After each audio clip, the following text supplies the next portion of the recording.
I'm working on Tania Wicks' Autumn Delight, and I just watched another really wacky episode of Little House on the Prairie.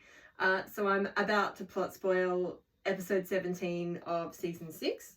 I don't intend to do any more plot spoilers from Little House on the Prairie. I don't want to do them all from one source, but this was irresistible.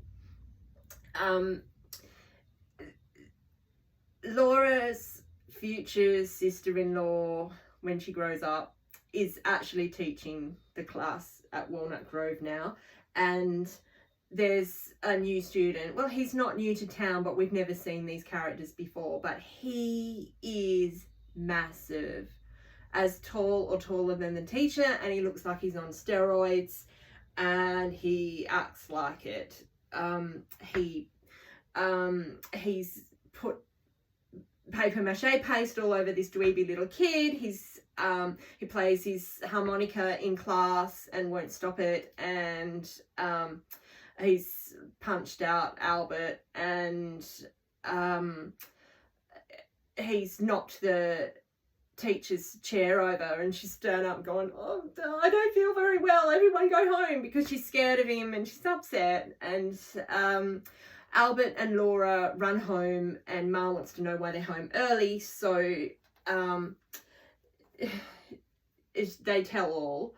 And Pa goes to see the teacher, and she says, "I can't control this kid, and the dad says he acts well at home, and if I can't control him, they'll get someone else in who can."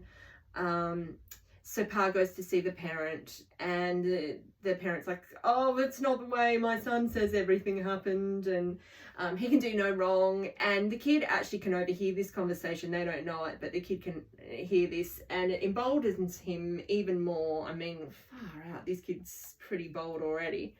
But the next time that Pa is talking to the teacher at her house, Bart shows up outside, and he's sing-song taunting her about school, laughing, and just how he's wrecking the school pretty much. And then at the end he throws out, "See you in school, Eliza Jane."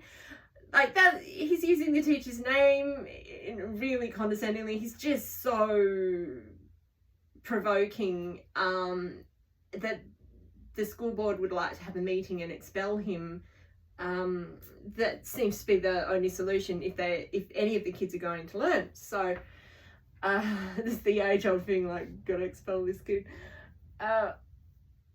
So Mrs. Olsen is the president of the school board, and she doesn't want to lose the business from the mercantile of the boy's father. He's prosperous, so she does not want to vote to expel the kid. But her husband says he will. So as the president of the school board, she removes her own husband from the board before the meeting and replaces him with Nellie, who'll do exactly what she says. And therefore at the meeting there's a deadlock and they can't expel the kids. So the teacher's going to leave because she can't teach the kids, and she can't control this kid, and it's making her life hell, and she's just going to leave. So Laura's upset because that means the teacher's brother, her future husband, they're not dating or anything, she's too young now, but she has a crush on him, and she's upset that he's going to be leaving, and Albert's upset because he likes the teacher. So they decide that the way to fix this problem is to throw a werewolf at it. Yes, they're going to pretend that Albert's a werewolf to scare this kid straight. So they're making preparations to pull this off, and Laura hilariously sneaks up on the town drunk who's like passed out on a porch in broad daylight, and she comes up with a pair of scissors and cuts his beard off the hair to make werewolf. And hilariously, after she's gone, the guy wakes up and he realizes his beard's gone, and quite hilariously he looks down in his lap as if he's looking for his beard in his lap, like his natural grown beard may have just fallen off while he's passed out drunk.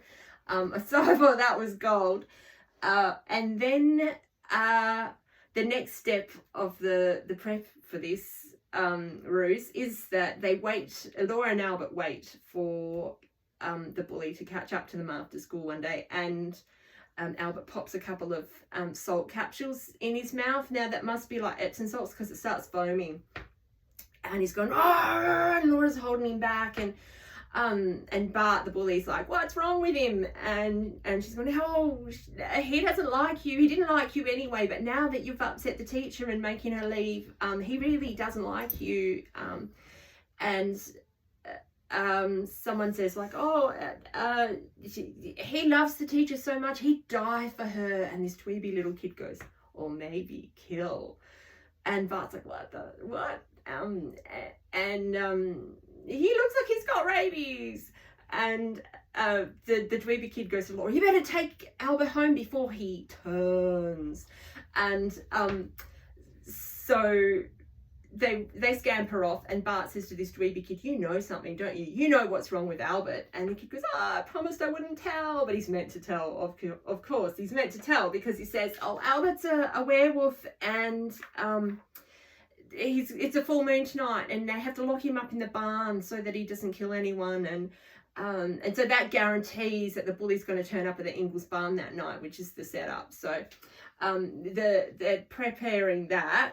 And Albert he's got hair and makeup, like, I don't know how they got makeup like this on the prairie, but he kind of looks like a werewolf. But there's a lantern in the barn so that you can see him, but that to me just makes it seem like you would see him and go, well, is Albert dressed up? But this kid eventually comes to the barn, and Laura reluctantly pretends to let him in against her better judgment. And Albert's in there, and he's got manacles and chains on, and a fake link so he can go, rah, like, and burst his chains. Looks like he's got superhuman strength, if you believe any of this.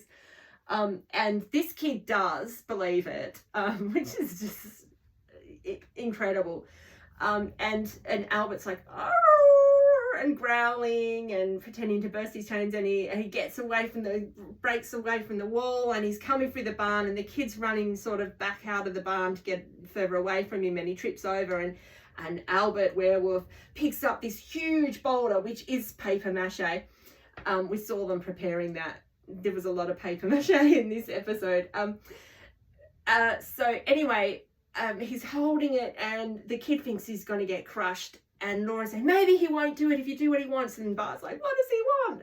And Laura's like, he wants you to apologise to the teacher and behave at school, and let the teacher stay and let us have school. And these kids really want to go to school, which I never did.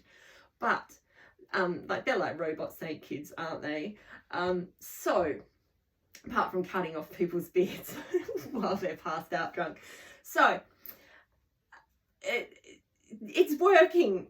Unbelievably, it is working. And then Kerry runs out of the house and yells out, Albert, what are you doing with the paper mache rock you made? And Laura, you have to come inside. The baby won't feed. You have to feed the baby because Mum and Pa aren't home.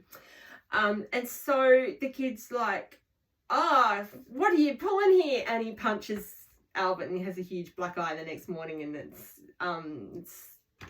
as you would expect. So you think, oh, well, that didn't work. Who knew that you can't just solve your problems by throwing a werewolf at it? So, I mean, I solve all mine that way. But anyway, it's the teacher's last day, and before school, Laura and Albert decide that they just need to get all the kids on the same page to say, we're going to stand up to this bully. So when he turns up, they all circle around him and pile on, fight. And he gets the worst of it. His hair's all messed up in his clothes when he comes out, and maybe a bit of a hit face and everything like that. And he does apologise to the teacher, and he says that he'll behave, and the kids beg the teacher to stay, and she says she will, and it's a magic happy ending, because that's how Little House on the Prairie works. You have a different problem every week, and somehow you solve it. It's a little anticlimactic that it wasn't involving a real werewolf, or